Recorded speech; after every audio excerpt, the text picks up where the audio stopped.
Hello and welcome to Inside the Golden Dome, where we give you the most complete coverage of Notre Dame Fighting Irish football. I'm your host, Brigham Avery, and it gives me great pleasure to introduce my co-host, former Irish and NFL quarterback Steve Buerlein, and former Irish defender, hard-hitting Max Redfield. Tonight we're live at Silky Sullivan's Bar, the hub for Notre Dame fans in Southern California. Coming up on this edition of Inside the Golden Dome, we're going to break down the first 6 games of the 2022 season. We're going to take a look at what's gone right, what's gone wrong, and we're going to preview what's ahead for the final 6 contests of 2022. But now let's buckle up and huddle up as we take you inside the Golden Dome. Let's start with what went wrong in the first half of the season. It's been 3-3 for the Irish. What went wrong against Marshall and recently against the Stanford Cardinals? Steve, I'll start with you. Well, that's kind of a loaded question there, Brigham, but I would say overall the first 6 games of the year have been very disappointing. For Notre Dame to be sitting here at 3-3, I think all of us would agree this is not what we expected, not what we wanted, not what this team is really capable of. And if you want to find a theme as to why maybe they struggled in games they did, the Marshall game in particular and the Stanford game, there are a lot of similarities between those 2 games. Yeah. If you look at it, you say they were double-digit favorites in both those games going into them. They also fell behind in both of those games. Marshall and Stanford both scored first. Yeah. They also had multiple turnovers in both of those games, and they struggled running the ball more than any other games in those 2 football games. And so you combine all those factors into the same game, it's going to be a long day for you. And the other thing that really jumped out to me, I felt like Marshall and Stanford both were more physical at the line of scrimmage and really were dictating the pace and the toughness and the physicality of those games, and Notre Dame was kind of playing catch-up. So I think that's why Notre Dame struggled in those games. And in the games when they played better, those are areas where they were actually much more efficient, much more effective. Max, your thoughts so far on what's gone wrong in 2022 for the Irish? Yeah, well, I agree with Steve. You can really tell that, like you said, that the teams wanted it more. When you're winning on the line of scrimmage, whether it's offense or defense, it's really a matter of willpower. We have the talent, we have the execution, we have all the tools available to be successful, to be an elite team, but it comes down to the execution on game day. As we know, it can go either way. Any team can win when it comes down to a Saturday. And that's what showed us with Marshall. On Ohio State, I felt like we held our own and we had opportunities to win as well. But again, it came down to execution on the offensive and defensive side consistently throughout the game. But I think more of what we could build on, I would say, on the from a defensive side, is consistency as well as turnovers. We all know that turnovers is one of the most important aspects of football. And in almost every game that we played so far this year, we lost the turnover battle. We're -6 on the year. I mean, exactly. We're down 6. Exactly. It says it all right there. What's gone right so far? What's gone right against North Carolina, against Vegas, and against Ohio State? Steve, I'll start with you from an offensive perspective specifically. Well, I think the 2 games that jump out to me the most as far as most complete offensive performances were the BYU game and the North Carolina game. Those are both games where I think you look at, first off, the time of possession. In the BYU game, Notre Dame had the ball for 38 minutes. In the North Carolina game, Notre Dame had the ball for 40 minutes. Yeah. Why is that? They were running the ball. They were converting third downs. I mean, against BYU, Notre Dame ran for 234 yards. Against North Carolina, Notre Dame ran for 287 yards. If you're running the ball like that, you're going to stay in desirable third down situations. You're going to convert a lot more because of that. You're going to keep the ball away from the other team. Max, you know, when the team is running the ball down your throat, that takes a lot out of the defense. 100%. And that takes a toll 100%. over the course of a game. And it also really, it kind of takes the will and the spirit out of a defense. Yeah. If they can't stop you and force you into obvious passing situations in second and third and long, it's a long day for the defense. So I think those are the things that jumped out. Now, Cal, we were a better team. We found a way to win that game. We didn't play great that day. We just found a way to win. Yeah. Ohio State, we really showed that we could play toe-to-toe with the big boys. Yeah. But I think we got offensively too conservative. In the second half, I think we only had 1 pass on first down. Yeah. And we completed it for like 30 yards. Mm-hmm. But I thought we played that game not to lose, as opposed to really being aggressive and coming out and getting after them and trying to win. You can't protect a 3-point lead against Ohio State at the Horseshoe. Yeah, it's just not going to happen. happen. With all those offensive weapons. That's right. It's not going to happen. Max, what's gone right so far in 2022, specifically against North Carolina and BYU, the 2 big wins for Notre Dame so far? Yeah, and those wins, I think the defense showed its potential to a certain extent. Again, they haven't reached the turnover potential that I see. They have playmakers, especially in Brandon Joseph and Isaiah Foskey. I feel like both of those players can be high production when it comes to sacks and interceptions. Like we also mentioned, they only have a few forced fumbles. So we need more production in both of those aspects. But what went right is consistency. I think the team has a good relationship and a good chemistry amongst themselves. But I think what needs to take it to the next level is leadership. When the leaders are holding the defense accountable, the guys you can really point to who you can rely on and who are going to uplift their team and kind of inspire them to play at their best. Because we notice when we really do need to stop, we're not getting it consistently. And when you need a big turnover, when you need exactly some kind of a momentum-changing play, the defense has got to step up and make those plays at times. Yeah. You mentioned the word leadership. Let's talk about Tommy Reese right now. What are your thoughts so far? What's going on with him? What's the issue with Tommy Reese so far in 2022 as an offensive play caller? I'd like to say he's still cutting his teeth and still learning, but I can't say that anymore. We've been saying that for too long, I believe. He was named the offensive coordinator under Brian Kelly and really the play caller as well. And we all know when Brian Kelly was around, he had a big say in the plays that were called the game planning and all that kind of stuff. Now, this is really Tommy Reese's show now. Exactly. And I have not been impressed. I mean, I don't want to be too hard on him, but there has really been no creativity in the game plans. There's been no consistency from one week to the next. I couldn't tell you what our offensive identity is. Yeah. I mean, what is it that we do when we go into a game? We say, this is who we are, and we're going to establish this mentality going into every game. Yeah. I haven't seen that. Yeah. Max, your thoughts so far on Tommy Reese, and specifically, what does he need to do to get better? Yeah, I think, like you said, we haven't established that identity. So whether it's running the ball, whether it's spreading the ball around the options as far as receivers, building the quarterback's confidence. Since we've had a fairly new change, a quarterback that's had success in Payne, going 3-1, but who hasn't, again, kind of gone over that hump to take those deep shots consistently, look for those plays, even kind of take control of the line, whether it's an audible at the line. Having more plays that he's comfortable in, it looks more of kind of like you said, they don't have an identity. They don't really establish rhythms throughout the games. Maybe it's a touchdown here, a field goal here, but they haven't consistently put together drive in, drive out, and again, found the rhythm. So as far as Tommy Reese, I can't go too deep into criticizing what he's doing right, what he's doing wrong, but I do think, again, what Steve said, they haven't established that identity. And they've shown the ability to do that. A couple of those games we talked about, North Carolina and BYU, they did consistently move the football and really did kind of impose their will. Mm-hmm. But I don't think our mentality is aggressive enough in going after and attacking people offensively, which I think you have to do if you want to find yourself in the hunt when you come down to November, December. Yeah. Is the lack of fundamental aggression leading us to be one-dimensional? Is Attack. that because we saw Tobias Merriweather against Stanford for one play? Mm-hmm. We didn't see him again. We've seen Michael Mayer a lot, but he's been the one guy. They haven't consistently showed a variety of offensive attack.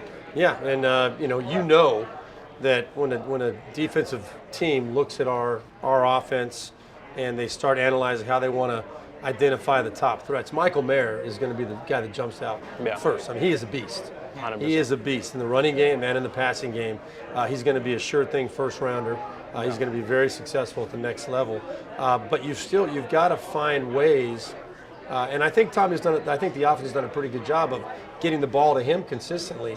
But they're still, in general, not doing a good job of playing off. There are ways you can get the defense to focus on the primary threat and create opportunities for somebody else. Oh, yeah. And I don't think we're doing that well. Like you said, Merriweather, one deep ball, 41 yards touchdown.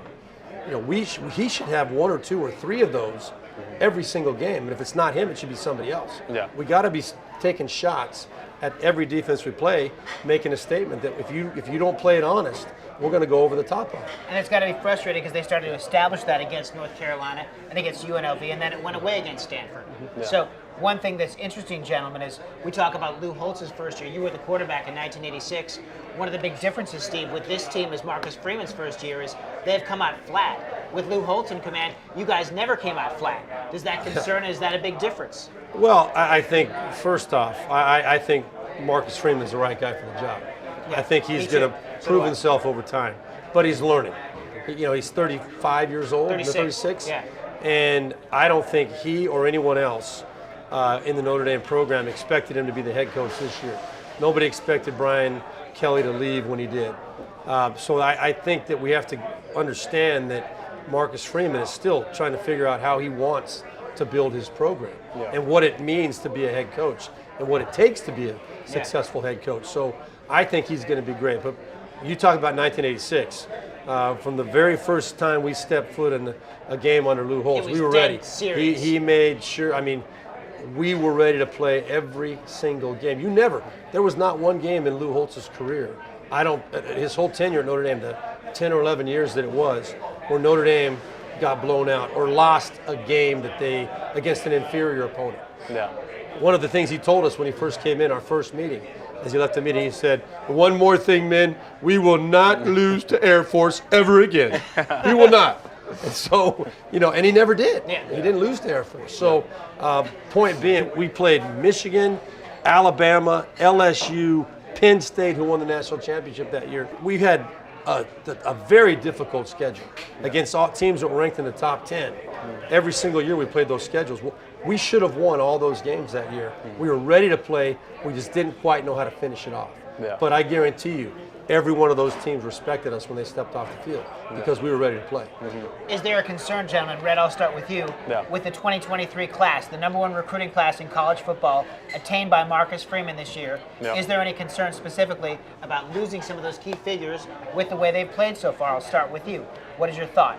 Yeah, I think that's a concern. I think more in this generation than ever, hype, momentum, energy, attention, especially towards teams that are thriving, teams that are doing really well. I think that plays more of an impact than ever on recruits at this stage. I think a lot of us are also aware that verbal commitments don't mean too much. It means you're very interested, and this is a college that you like at the time. You're very familiar with being recruited heavily, Max. I am, so yes. I actually did have a that. verbal commitment in my day where that I actually changed and chose a different You're verbally school. committed to USC, right? Yes. And then when right. you went to campus and saw it, Notre Dame, you changed, is that right? Yes, it was the triple overtime goal line stand with Manti Te'o and the Stanford. national championship bound team, yes, against Stanford. So it was a huge experience, incredible experience, and they also taught me a lot about the lifetime decision that Notre Dame is with the alumni, the academics that you receive from there, and I'm thankful till this day. I think their team has the opportunity to just change it around. They have the pieces, and I think it really comes down to that culture and the identity that we were talking about, getting established and getting the leadership on board as well. This is our Inside the Golden Dome halftime midterm report. We're live at Silky Sullivan's, the Notre Dame destination in all of Southern California. Let's hear it, Notre Dame fans.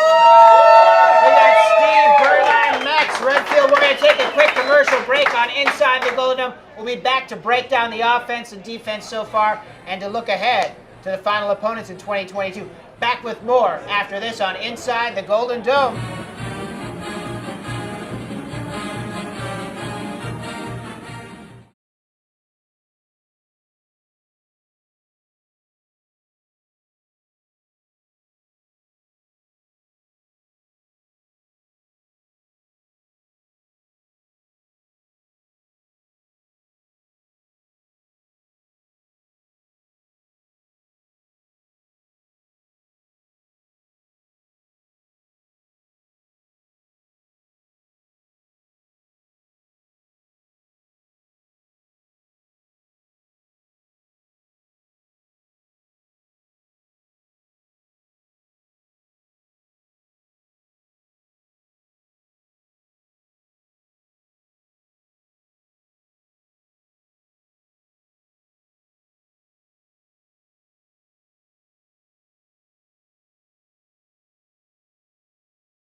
Welcome back to Inside the Golden Dome, where we bring you the best coverage of Fighting Irish football.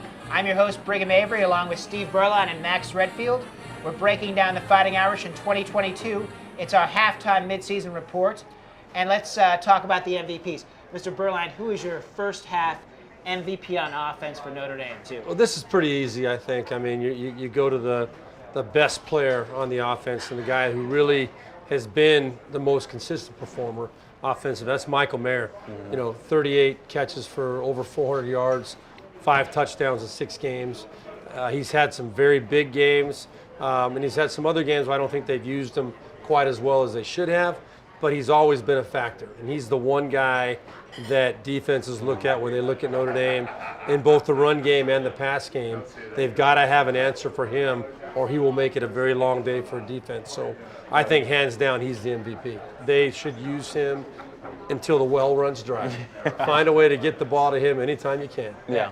Oh, Max, who would you say is your first half defensive football MVP for the Fighting? Yeah, I'm going with Jack Kaiser. He's number 2 right now in tackles. He has 2 sacks as well as a forced fumble. We mentioned before how the defense is relatively low on how much turnovers they've been causing, but this player in particular, Jack Kaiser, has had some production in that area, and I feel like he can have a lot more going into the rest of the season. Now we're going to break down the big 3. Those are 3 things that need to go right and be improved on offense and defense for Notre Dame in 2022. Let's start with the offense. Steve, what are your big 3? I think these 3 are pretty obvious. I mean, number one, Max has talked about we're -6 in turnovers. That's a combination of both offense and defense. Yeah. Offense needs to protect the ball better. That's number one. Can't have turnovers. Secondly, I think we need to get more aggressive and attack more offensively the second half of the season. Absolutely. We need to start dictating Yes. to the defense, make them react to us instead of playing conservative. Let's see if these guys can go out and make some plays. Give them a chance to be aggressive and attack. And then the third thing for me, and I think you look at any offense, and Max, you can justify this and confirm this, offenses that are aggressive physically and actually have, dare I say, a little nasty streak in them, that is really important. The great offenses are nasty. And not only do they want to make their blocks, they want to pound people into the ground. Yeah. They want to pound them into submission. And that mentality is very contagious. That's what the great offenses do. Steve, 2 things about what you just said. The first thing is I think your teams and Lou Holtz really did that. They were nasty physically, starting obviously in '86. The second thing is we talk about attacking. And when you were on our show before, I talked about how they attacked the Notre Dame offense against Clemson in 2020, and that really gave them a big advantage. And I think that's the one time I've recently seen them do that, maybe in the past 10 years, that they became nasty and attacked. And look at the result. And the result was a victory great. over number 1. Yeah. Right? Yeah. That's right. Now, Max, let's talk about the big 3 on defense. What 3 things need to change for Notre Dame going forward in 2022? Yeah, number 1 is turnovers. We mentioned before how they have 1 interception and 4 forced fumbles right now. That needs to increase dramatically for them to be a great defense. Right now, it's really average, if not subpar. And for them to really get that performance that they need, the production that they need, that the offensive needs to create that good balance, that good team balance between offense, defense, and special teams, they need more production. So number 1, first and foremost, is turnovers. We need to get that ball. Number 2 is leadership. I feel like their leadership needs to take control of the defense, hold each other accountable. I don't feel that high level of accountability, that high level of really just player-to-player integrity. When you have that leadership, you're making sure that if a mistake happens, someone cares about it, someone's hearing about it, and they're really gonna get it addressed and get it handled. Number 3 is getting the defensive stop when it matters most. In those clutch moments, in the fourth quarters, and those drives where the offense needs a little help from the defense, and making that clutch stop, especially in the games that we've lost. What would you say to Marcus Freeman's criticism, and I agree with it, of the defense giving up opening scores in the game? They did that against Marshall and against Stanford. Yeah. How important is that? It's incredibly important. We talk about momentum, we talk about energy swings and runs in a game. If a team starts with that momentum and can make a run at the start of the game, it changes the whole complexion of the game. Right now we're 27-6 in the first quarter, giving up 27 points in the first quarter and only scoring 6. And I think that, again, it comes a lot with mentality, the team's mentality, the leadership holding each other accountable, and if they're ready to play. Think about how many games, both sides of the ball, we've started slowly. Yeah. Like you said, 27-6 in the first quarter. When the defense goes out and they give up a score early, our offense is playing from behind from the very beginning. And our offense let's be honest, is not built right now to come from behind. Yeah. And they start pressing probably from the earliest stages of the game. It's really important for the defense to not allow those early scores so our offense can kind of get in their rhythm and get comfortable being out in front. Exactly. I have Jack Kaiser as my first half MVP. I like his tackling ability. I like what he brings to the defense. And Steve, I have Drew Pine as my first half offensive MVP. He's 3-1. He's coming to the starter position. It hasn't been easy, but I think he's handled it admirably. Yeah. We're going to be back with more on Inside the Golden Dome. We are live at Silky Sullivan's in Southern California, our Fighting Irish destination. We'll be back to look at the remaining 6 games of the 2022 season after this on Inside the Golden Dome.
Welcome back to Inside the Golden Dome. This is the Midterm Halftime Report, live at Silky Sullivan's in Orange County, California. Let's take a look at the second half of 2022. Steve, I'll start with you. Oh, those next 2 games after UNLV are huge for Notre Dame's season. We got to somehow find a way to come out of there, at least winning one of those, hopefully winning both of them, trying to set up that final run against BC and then USC final game of the year. Can't remember who the other game is in there. Navy. BC, Navy, and then USC. And that USC game, hopefully it's a meaningful game Thanksgiving weekend out here, because USC is going to be playing for something. Hopefully Notre Dame has something to play for as well. Yeah. What do they need to do to be victorious in those big games, specifically against Clemson and against USC you just mentioned? You don't have to do anything special. I mean, we have the ability to play with anybody. Yeah. We can. We went toe-to-toe with Ohio State week 1. They were not physically dominant to us. Yeah. They did not impose their will upon us. So we get up against Clemson and Syracuse, these teams that are playing well. We should be able to stack up and play with them, no problem. We just have to be ready to play. Everybody, as Max said, we got to have leadership that knows how to push the right buttons, and it goes with coaches and players to get them ready to play in these big games. And then, you show up. You trust, you go out there expecting to win, as opposed to going out there afraid not to lose or hoping to win. You got to go out there expecting to win. With that mentality, that translates.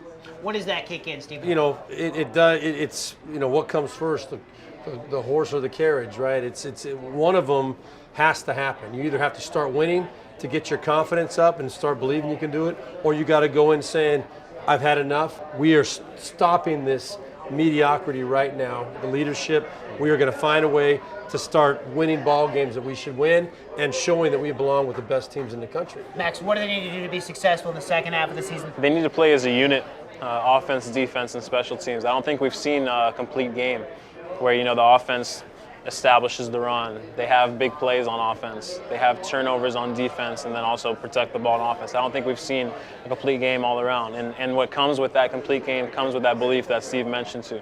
So seeing in real person, in real time, in a game situation, that all aspects of the team can operate and play at that high level. When that does happen, that's when Notre Dame will really make that shift. I think it was a really good momentum for the team when they had that three wins in a row before this last Stanford victory. I think it was a small setback for a major bounce back. That's what the team needs to be preaching right now. And that's the kind of mentality they need to be shifting. I mean, it starts at the leadership, starts at the top, but it's something that needs to be felt and implemented throughout the entire team to really see results. You know, we're at 3-3 and at a real crucial time where we have big opponents coming up, and if we don't shape up, tighten up, and get better, we can get embarrassed. We have a championship standard, so we don't want to see that happen at all. One thing I'd like to mention, and this is a positive, what I like about Marcus Freeman through all of this first half of the season, is the fact that he has been so accountable about everything, and positive accountable. He'll stand in front of the media and he will take the loss, the blame. How much of that is going to serve them in the future? How much of that is a good quality and a strong quality? Steve, I'll start with you. Well, we all remember how excited the team was when he was named the head coach. And that's because I think he preaches accountability, but he also practices it. He never, I think his team loves playing for him and wants to win for him because they know he's never going to throw him under the bus. He's not going to point fingers, and I'm not throwing Brian Kelly under the bus, but I don't think that was the case when Brian Kelly was a coach. I think a lot of players didn't feel like he really had their back. I think with Marcus Freeman, the players believe that. They want to win for him because they know he's going to take it all upon his own shoulders when they don't perform. And they don't want him to have to be in that position very often. I think they love him. They want to be successful for him, and I think that they'll step up and do it for him. Yeah, I think that trust and accountability is huge. Like you mentioned, that hasn't been the feeling in the past. It's been that us versus them kind of mentality where you don't necessarily feel that the leadership has the best intentions for each and every person, and it shows it. So I think that shift is huge for the team in the long term. When all those aspects come together, I do think the team will make a big shift. They have that foundation of maybe that more of a player coach who they feel like can trust and have that relationship with. But again, that comes with execution and needs to come with playing consistently. Max, thank you so much. Both you guys have been consistently great here on Inside the Golden Dome. I'd like to thank you, Steve Buerlein, for being here. Max Redfield, thanks so much. Of course. I'm Brigham Avery, your host. Thank you so much for watching, and we'll see you next time on Inside the Golden Dome. And go Irish!